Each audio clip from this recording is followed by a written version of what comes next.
राधे जय जय श्री राधे जय जय श्री राधे श्याम श्री सद्गुरुदेव भगवान की जय। श्री राधा सर्वेश्वरो जयते श्रीमती निम्बार्क महामुनिंद्राय नमः। आनन्दमानन्दकरं प्रसन्नं ज्ञानस्वरूपं निजभावयुक्तं योगीन्द्रमीडं भवरोगवैद्यं श्रीमद्गुरुं नित्यमहं स्मरामि। श्रीहंसं च सनत्कुमार प्रभृतिं वीणाधरं नारदं निम्बादित्यगुरुं च द्वादश गुरून् श्रीश्रीनिवासादिकान् वन्दे सुन्दरभट्टदेशिकमुखान् वस्वेन्दुसंयायुतान् श्रीव्यासाधरि मध्यगाच्च परतः सर्वान् गुरून् सादरम्। श्री गुरुभ्यो नमः परम गुरुभ्यो नमः परमेश्वर गुरुभ्यो नमः परात्पर गुरुभ्यो नमः सर्व गुरुभ्यो नमः अस्मद् गुरुभ्यो नमः। जय जय श्री राधे जय जय श्री राधे जय जय श्री राधे श्याम जय जय श्री वृंदावन बिहारी लाल जी की जय हो। हमारो श्री लाडली लाल जो सरकार की जय हो। अपने अपने गुरु महाराज की जय, अपने अपने माता पिता की जय हो। तो हम लोग गुरु पूर्णिमा को एक महीना शेष है, तो हम लोग ऐसे भक्तों का चरित्र ले रहे हैं जिनमें गुरु भक्ति की विशेषता है, जिनकी गुरु भक्ति की भावना इतनी प्रगाढ़ है, इतनी अगाध है कि उन्होंने उदाहरण प्रस्तुत कर दिए हैं। वैसे तो जो भी भक्त हैं वो तो सब गुरु भक्त ही होते हैं। कोई अगर गुरु भक्त नहीं है तो वो तो भक्ति कर ही नहीं सकता। किसी भी विषय में देखा जाए, अगर कोई संसारी पढ़ाई करना चाहे तो अगर वो गुरु की बात नहीं मानेगा, गुरु में आस्था श्रद्धा नहीं रखेगा तो पढ़ाई कैसे कर सकता है। वैसे ही कोई कला कौशल हो संसारी, उसकी बात है। वैसे ही जो परमार्थ की बात है, परमार्थ में तो गुरुदेव का स्थान बहुत ऊंचा है। गुरुदेव का स्थान इतना ऊंचा है कि भगवान स्वयं कहते हैं कि गुरु गोविंदो खड़े काके लागू पाए, बलिहारी गुरु आपनो गोविंद यो बताए। तो गुरुदेव का स्थान भगवान ने स्वयं ही अपने से भी ऊपर करके रखा है। क्यों ऐसा? भाई गुरुदेव का स्थान भगवान से भी ऊपर क्यों माना जाता है? क्योंकि भगवान तो सदैव से हैं, सदैव थे, सदैव हैं और सदैव रहेंगे। लेकिन हमारी तो मति गति भगवान की तरफ थी ही नहीं। हम तो माया मोह में ही पड़े हैं, हम संसार को ही देख रहे हैं, अपनी इंद्रिय तृप्तियों में लगे हैं। हमारी ऐसी मति को संसार से मोड़ के भगवान के चरणों में लगा देना, ये महत् कार्य जो व्यक्ति करता है वही गुरु है। गोसाई तुलसीदास जी ने कहा ना, बंदव गुरुपद कंज कृपा सिंधु नर रूप हरि। बोले मनुष्य के रूप में भगवान है, नर रूप हरि। क्यों भगवान है? महामोह तम पुंज जासु वचन रवि कर निकर। जिनके वचनों से, जिनके वचन जो है तो सूर्य रूप है, और उस सूर्य की किरणें हमारे जो महामोह तम पुंज, महामोह का जो घना अंधेरा है उसको वो नष्ट कर देती है, हमें विवेक जागृत कर देती है, हमें लगन लगा देती है। हमें पता लगने लगता है कि भैया जो है तो इतने समय तो हमने अपना जीवन व्यर्थ बिता दिया इन संसार में रह के, इस विषय भोगों के पीछे लग के, और इस असार संसार को समेटने में ही हमने अपना जीवन बिता दिया। ये बीमारी का पता कब चलता है? जब गुरुदेव मिलते हैं, गुरुदेव हमको बताते हैं। इसीलिए गुरु की इतनी महिमा है, क्योंकि जब किसी को गुरुदेव मिल जाते हैं और अगर वो सच्चाई से उनकी बात मान ले, सच्चाई से उनकी बात पे भरोसा कर ले और उनके बताए हुए मार्ग में चल दे, तो वो जीवन उसका अंतिम जीवन हो जाता है। उसके बाद उसकी दोबारा मृत्यु नहीं होगी। भाई सब जन्म मृत्यु के चक्कर में पड़े हैं ना, इससे हमको माता पिता भी नहीं बचा सकते। जो माता हमको इतना दुलार करती है, हम हमारे शरीर की इतनी देखभाल करके हमको छोटे से बड़ा करती है, हमारे लिए उसका इतना मोह होता है। जो पिता दिन रात बाहर दौड़ता है, काम करता है, धन कमा के लाता है कि भाई मैं अपने पुत्र को सुख दे सकूं, वो माता और पिता भी हमें मृत्यु से नहीं बचा सकते। उनके अधिकार क्षेत्र में नहीं है, क्योंकि वो इस शरीर से मोहग्रस्त हैं। ये शरीर तो जन्म लिया है तो ये तो मरेगा ना, ये तो बात पक्की है। लेकिन गुरुदेव ही ऐसे हैं जिनके शरण में जाने से, जिनकी कृपा प्राप्त होने पर न हमारा दोबारा जन्म होगा, न फिर दोबारा मृत्यु होगी। इसलिए गुरुदेव की इतनी महिमा है। यह तन विष की बेलरी, गुरु अमृत की खान, और शीश दिए जो गुरु मिले तो भी सस्ता जान। ये तो बात है। वास्तव में जो शिष्य बनना चाहे वो उसको शीश देना ही पड़ता है। इसका क्या अर्थ है भैया? क्या हमको सिर काट के दे देना पड़ेगा? नहीं, सिर काट के कोई नहीं देता। सिर शीश देने का मतलब है कि अपने अहंकार को गुरुदेव के चरणों में समर्पित कर देना। अगर हम अहंकार से गुरुदेव के पास जाएंगे तो कुछ सीख थोड़ी ना पाएंगे। भाई खाली होके जाएंगे, दीन बन के जाएंगे, तब न कुछ सीखने को मिलेगा।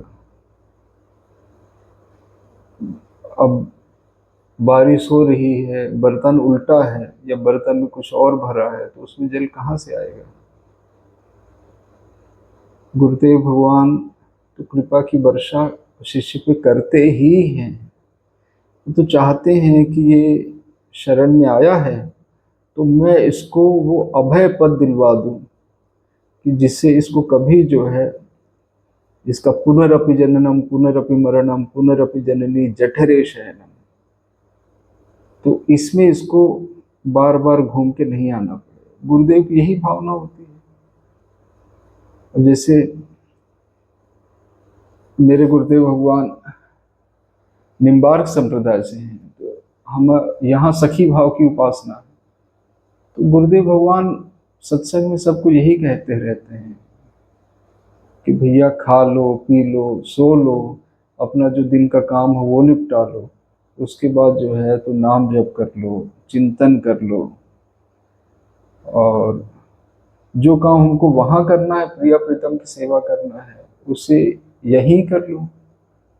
भाई वहाँ हम सखी भाव से निकुंज में जब गुरु कृपा से जाएंगे तो हमको तो वहाँ श्री जी की सेवा ही तो मिलेगी, और हम क्या काम करेंगे? जो काम हमको वहाँ करना है, जो सेवा हमको वहाँ मिलेगी, वही गुरुदेव भगवान ने यहाँ दे दी है।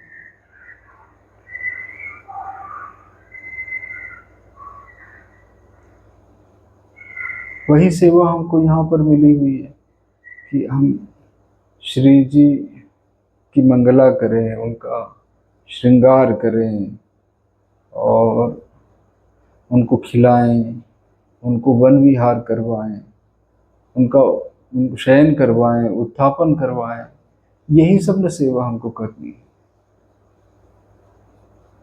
तो गुरुदेव भगवान यही कहते रहते हैं कि इसमें लग जाओ, लग जाओ, लग जाओ। लेकिन हम है कि मानते हैं? हम तो बोले तो मैं मानता नहीं, मेरे तो गुरु भाई हैं, वो बड़े प्रेम से लगे हुए हैं और खूब सुंदर भजन कर रहे हैं, मैं नहीं कर पाता। मेरी कमी है। गुरुदेव भगवान तो जो है बहुत प्रेम करते हैं, बहुत चाहते हैं कि भजन में लग जाए। खैर ये बातें तो चलती रहेगी। एक और दोहा है, तीरथ मिले सो एक फल, संत मिले फल चार, और सदगुरु मिले अनेक फल, कहे कबीर विचार।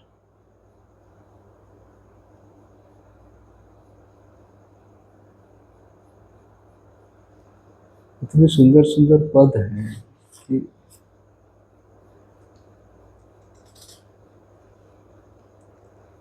लेकिन अब लोगों को फुर्सत ही नहीं है। देखिए, चित्रकूट वाले बोरा बाबा हैं, वृंदावन आए थे, उन्होंने एक बहुत सुंदर दोहा कहा, त्यागी या संसार में दिक्कत पड़ रही दोय, चले मोबाइल टीवियां, अब राम भजन कहाँ होय। माया माया सब करे और माधव भजे न कोय, जो माधव को भजत है माया दासी होय।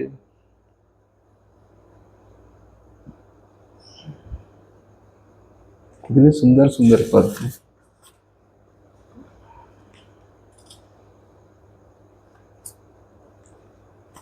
तो आज का हमारा जो मुख्य विषय है गुरु भक्ति, तो हमने थोड़ी गुरु महिमा के बारे में चर्चा किया, थोड़ा गुरु किसे कहते हैं, गुरु क्या करते हैं, क्यों उनकी इतनी महिमा है।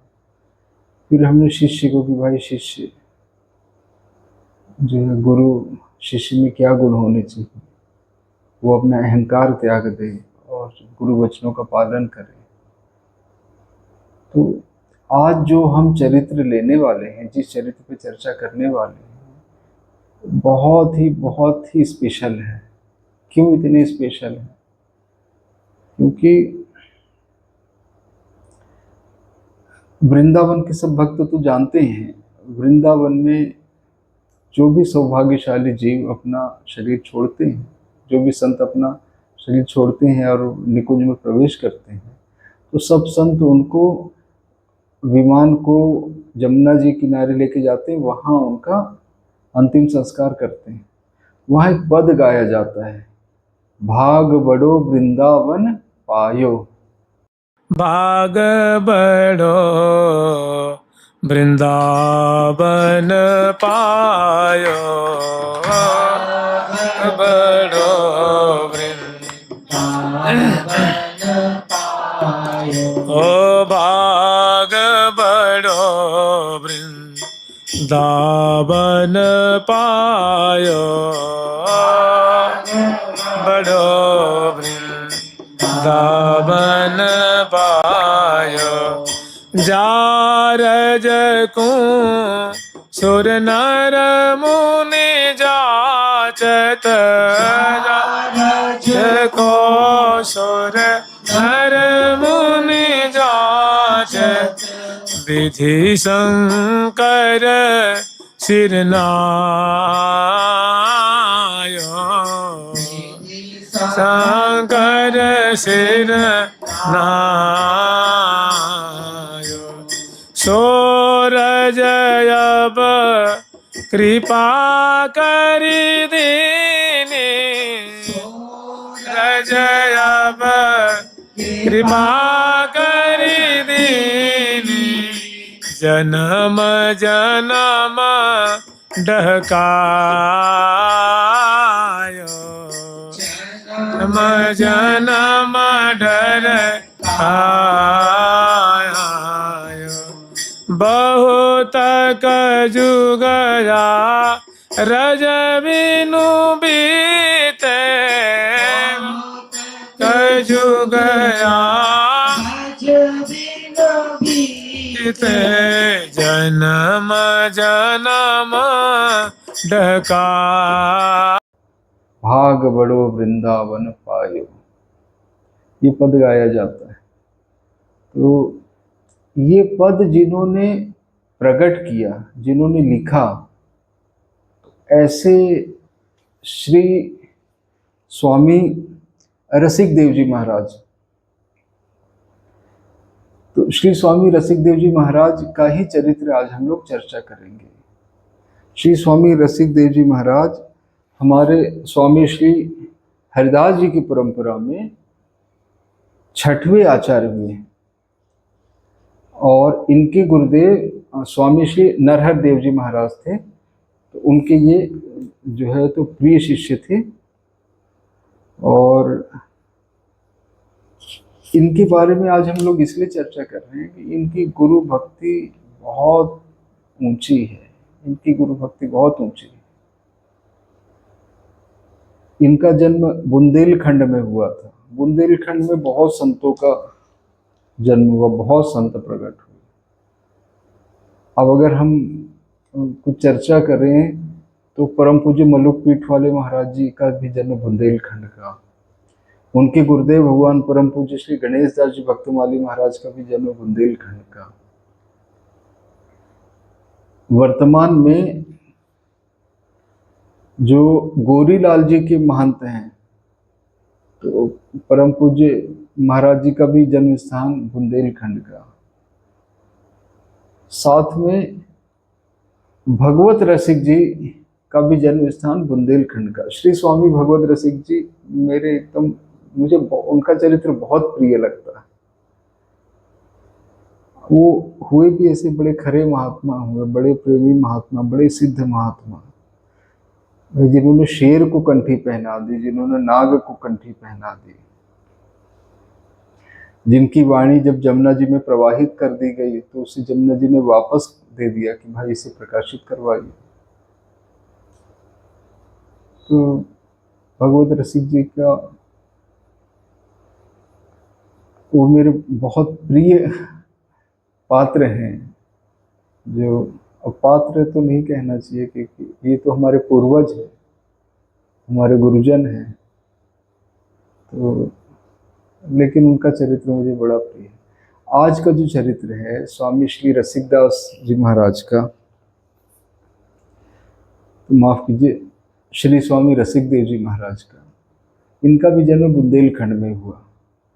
ये युवावस्था में ही वृंदावन आ गए और श्री स्वामी नरहर देव जी महाराज से उन्होंने दीक्षा लेके ये भजन करने लगे और वहीं उनकी सेवा करने लगे। अच्छा, उस समय जबकि ये कथा है, उस समय जो है तो विरक्त संप्रदाय की एक ही गद्दी होती थी, निधिवन ही गद्दी मानी जाती थी। और निधिवन के बाद जो है, जो रसिक बिहारी जी मंदिर है वो एक दूसरी गद्दी बनी और फिर उन्हीं से लगा हुआ स्थान है गोरीलाल जी, वो तीसरी गद्दी बनी और टटिया स्थान की चौथी गद्दी बनी विरक्त संप्रदाय की। तो श्री स्वामी रसिक देव जी महाराज अपने गुरुदेव की हर बात मानते हैं, गुरुदेव की हर संभव सेवा करते हैं और गुरुदेव के बताए हुए सब नियमों का पालन करते हैं। गुरुदेव भी उनको बहुत मानते हैं। एक बार गुरुदेव ने उनकी परीक्षा लेने की सोची। अब गुरुदेव उन्हीं की परीक्षा लेते हैं जिन्हें वो उसके योग्य समझते हैं। अब जैसे किसी भक्त ने प्रश्न किया एक बार कि परम पूज्य प्रेमानंद महाराज जी से किसी ने प्रश्न पूछा कि महाराज जी पहले तो तपस्या भंग करने के लिए अप्सराएं आती थी, अब क्यों नहीं आती? महाराज जी ने कहा कि भैया अब तो जो है अप्सरा आने का सवाल ही नहीं है, उसकी वैसी तपस्या बनती ही नहीं है। जो थोड़ी बहुत बनती है वो खुद ही गा के अपनी तपस्या दूसरों को बताने से तपस्या क्षीण हो जाती है। और जो है तो मल मूत्र के शरीर से ही उसकी तपस्या भंग हो जाती है। तो उसके लिए अप्सरा भेजने का प्रयोजन ही क्या है? लड्डू पेड़ा है और अठन्नी चवन्नी है, मल मूत्र है, इसी से वो अपनी तपस्या भंग उसकी हो जाती है। उतनी तपस्या में पहुंच ही नहीं पाता कि उसके लिए अप्सराएं भेजी जाए। ऐसा नहीं कि भेजी नहीं गई, कई लोगों के लिए आई। तो स्वामी रसिक देव जी महाराज की परीक्षा लेने की उनके गुरु महाराज ने सोची, क्योंकि ये सर्वथा योग्य थे। और परीक्षा लेने का अर्थ यही था कि जैसे सोने को तपाते हैं तो सोना और निखर जाता है, वैसे ही महाराज जी ने इनकी परीक्षा लेने की सोची कि ताकि इनकी गुरु भक्ति की प्रसिद्धि चारों ओर फैल जाए। उन्होंने उनके एक गुरु भाई थे केशव देव जी महाराज, उनको कह के उनको शामिल किया कि आप इनकी शिकायत किया करो और हम इनको डांटा करेंगे। तो स्वामी श्री केशव देव जी महाराज स्वामी श्री नरहर देव जी महाराज के पास जाते और उनको कहते कि भाई रसिक देव जी ने ऐसा कर दिया, रसिक देव जी ने जो है इतना नुकसान कर दिया। तो स्वामी जी इनको डांटते। एक बार ऐसे किसी चीज़ का बहाना बना के स्वामी जी ने कह दिया कि आप मेरी नज़रों से दूर हो जाओ, आप आश्रम से बाहर चले जाओ। तो किशोर देव जी महाराज बड़े दुखी हुए, क्योंकि गुरुदेव में तो उनके प्राण बसते थे। बिना गुरुदेव के अब उनकी नज़रों से दूर चले जाएंगे तो वो जी कैसे पाएंगे? क्योंकि उठते तो जो है तो गुरु जी की सेवा में, और जब तक सोने नहीं जाते तो गुरु जी की सेवा में रहते। गुरुदेव के अलावा तो उनका कुछ था ही नहीं। पर गुरु की आज्ञा तो पालन करना है। वो आश्रम से बाहर चले गए और ये कहा जाता है कि मथुरा में एक स्थान में रह गए। लेकिन जितने दूर हो गए शरीर से, मन से उतने ही उनका चिंतन बनने लगा। वो रहते तो मथुरा में थे, लेकिन सदैव चिंतन गुरुदेव भगवान का ही किया करते थे। साथ ही ये प्रयास करते कि हम किसी न किसी बहाने गुरुदेव की सेवा करते रहे, हमसे सेवा बनती रहे। तो उनके एक गृहस्थ गुरु भाई थे छंगा सुनार। तो छंगा सुनार स्वामी श्री नरहर देव जी महाराज की जो कपड़े थे वो धोने के लिए घर लेके जाते थे। तो जब श्री स्वामी रसिक देव जी महाराज को पता चला तो रसिक देव जी महाराज छंगा सुनार के घर जाते और वो कपड़े अपने हाथों से अमनिया करते और बढ़िया से सुखा के उनको, और फिर बढ़िया से तह बना के, और वो फिर उनको दे आते। कहते ये गुरुदेव जी को पहुंचा दीजिए। बस उनको बताना नहीं कि ये सेवा मैंने करी है, क्योंकि उन्होंने मुझे ऐसा बाहर निकाल दिया है तो शायद वो मना कर दें। तो ये सेवा उनकी चलती रही कुछ दिन। अब इस सेवा में वो बड़ा सुख का अनुभव करते। गुरुदेव के वस्त्रों को वो ऐसा ही मान लेते कि जैसे साक्षात गुरुदेव ही हो। ऐसी भावना आनी बहुत कठिन है, और ये तो स्वामी जी तो अष्टाचार्यों में से एक हैं, कोई साधारण मनुष्य तो है नहीं, इसलिए उनमें ये भावना थी। हम लोगों में भावना आनी बहुत कठिन है। गुरुदेव की कृपा हो तो ही ये भावना आ सकती है। हमारी श्री जी कृपा करे तो ही ऐसी भावना आ सकती है। साक्षात गुरुदेव बैठे हैं, हम उनका सम्मान तो करते नहीं, तो उनके वस्त्रों को क्या सम्मान करेंगे। लेकिन यहाँ स्वामी श्री रसिक देव जी अपने गुरुदेव के वस्त्रों को ऐसा ही समझते कि हमारे गुरुदेव ही हैं। और जब वो वस्त्र धोते तो कहीं कहीं तो ये भी लिखा है कि उनके अश्रुओं से ही वस्त्र गीले हो जाते, इतने अश्रुपात उनके होते। ये सेवा कुछ दिन चलती रही, और ये सेवा करने से रसिक देव जी महाराज भी बड़ा सुख का अनुभव करते थे। अब उनके गुरुदेव महाराज तो सिद्ध संत हैं, उन्हें तो ये सब पता थी थोड़े दिनों के बाद ये सेवा उन्होंने बंद करवा दी। अब ये सेवा बंद हो गई तो रसिकदेव जी महाराज के प्राण छटपटाने लगे कि कैसे गुरुदेव की सेवा करें। तो जो गुरु भक्त होते हैं वो कुछ ना कुछ गुरु सेवा की युक्ति ढूंढ ही लेते हैं। और उन्होंने क्या किया कि अपने शिष्यों को नगर में भेजते मधुकरी के लिए और सूखी मधुकरी मंगवाते। सूखी मधुकरी आ जाती, जैसे आटा है, चावल है, चना है। जब सूखी मधुकरी आ जाती है तो उसको वो बनिया को दे देते। अब कहते कि इसमें से जो तुम्हें बने वो दे दो। बनिया से जो धन मिलता वो धन वो अपने गुरु भाई छंगा सुनार को देते और कहते कि इसको अपने तरफ से गुरुदेव की सेवा में लगा देना। ये मत कहना कि भाई किशोर देव जी ने भेजा है, नहीं तो महाराज जी स्वीकार करें ना करें, तो अपने तरफ से कि भाई मैं दे रहा हूँ, गुरुदेव की सेवा में लगा देना। छंगा सुनार वो धन उनको दे आते हैं। अब इस तरीके से उन्होंने सेवा की युक्ति खोज ली और उन्हें इसके बड़ा सुख मिलने लगा। पर उनके गुरुदेव स्वामी श्री नरहर देव जी ने सोचा कि भाई ये छंगा सुनार पहले साल 6 महीने में एक आध बार सेवा करता था, लेकिन अब तो ये हर महीने सेवा करता है और रकम भी छोटी नहीं, बड़ी बड़ी रकम चढ़ा जाता है। उन्होंने एक बार कड़ाई से पूछी तो बात पता चल गई, तो उन्होंने वो सेवा भी बंद करवा दी।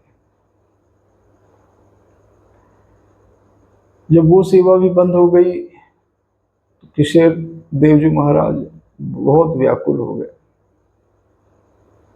अब उनको लगा कि जब हम इस शरीर से गुरु सेवा कर ही नहीं सकते तो ये शरीर धारण करने का अर्थ ही क्या है।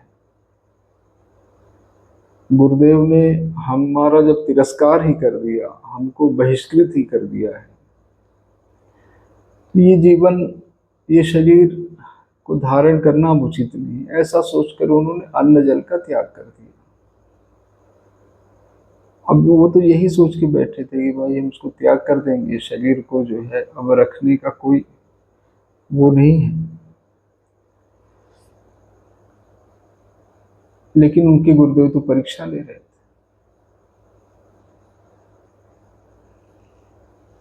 अब जब कुछ दिन हो गए अन्न जल त्याग किए हुए, तो हमारी किशोरी जी से नहीं रहा गया।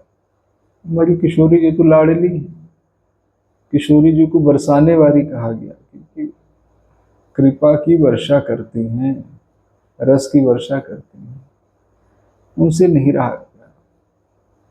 उन्होंने स्वामी श्री नरहर देव जी महाराज से कहा कि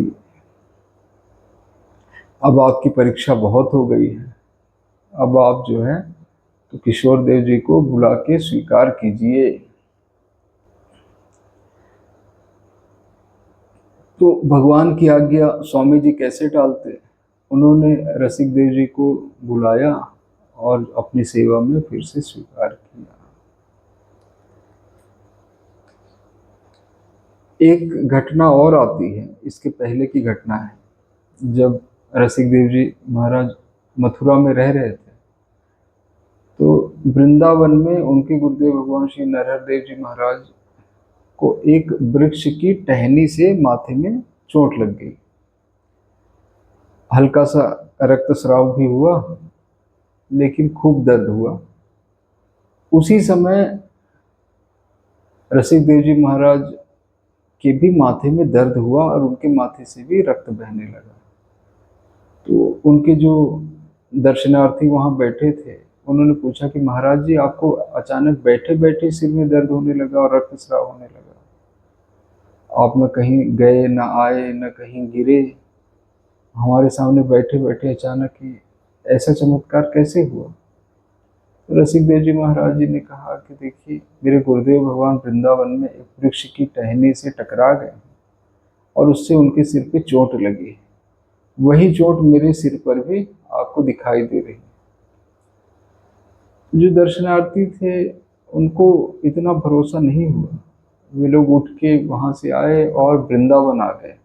वृंदावन में स्वामी श्री नरहर देव जी महाराज के पास गए और प्रणाम करके उन्होंने पूछा कि महाराज जी आपके सिर का अब दर्द कैसा है। नरहर देव जी महाराज जी ने यह बात उनको बताई तो नहीं थी। जब इन्होंने पूछा तो बड़े आश्चर्यचकित हुए, लेकिन वो एक बात जान गए। उन्होंने उनसे प्रति प्रश्न किया कि आप लोग क्या रसिक देव जी के पास से आ रहे? तो दर्शनार्थी थे, भक्त थे, उन्होंने बोला हाँ महाराज जी हम उन्हीं के पास से आ रहे हैं। नरहर देव जी महाराज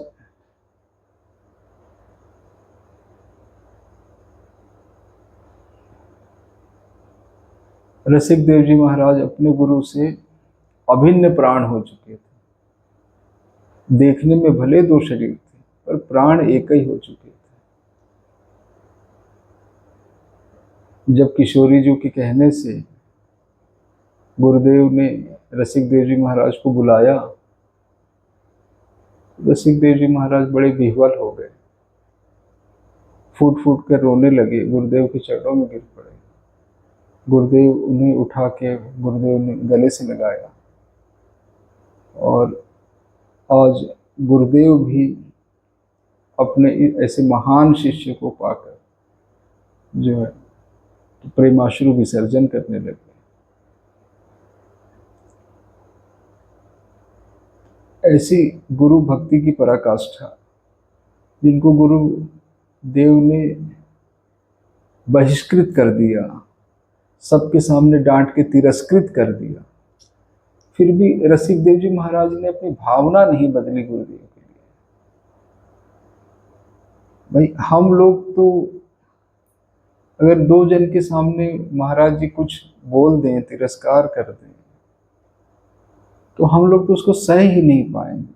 भाई हमारा अहंकार इतना ज्यादा है, हम तो नाम के लिए गुरु बनाते हैं। गुरुदेव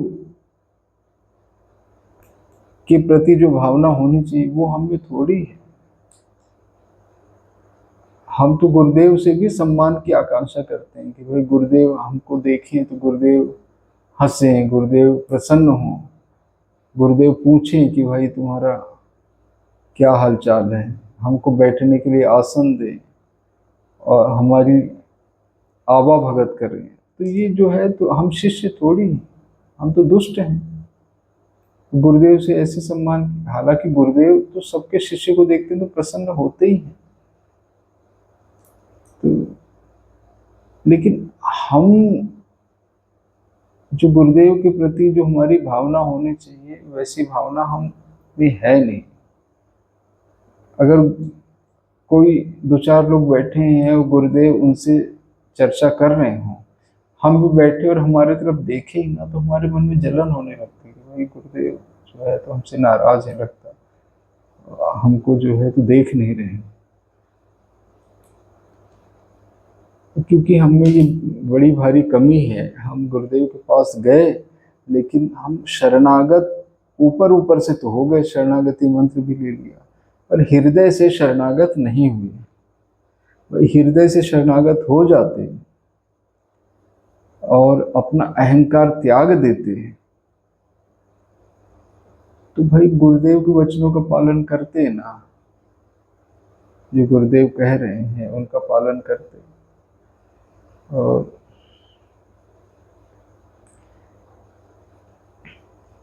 स्वामी श्री रसिक देव जी महाराज का जो चरित्र है ये हमें प्रेरणा देता है कि हमें अहंकार का त्याग करके और गुरु भक्ति करनी चाहिए, गुरु की सेवा करनी चाहिए।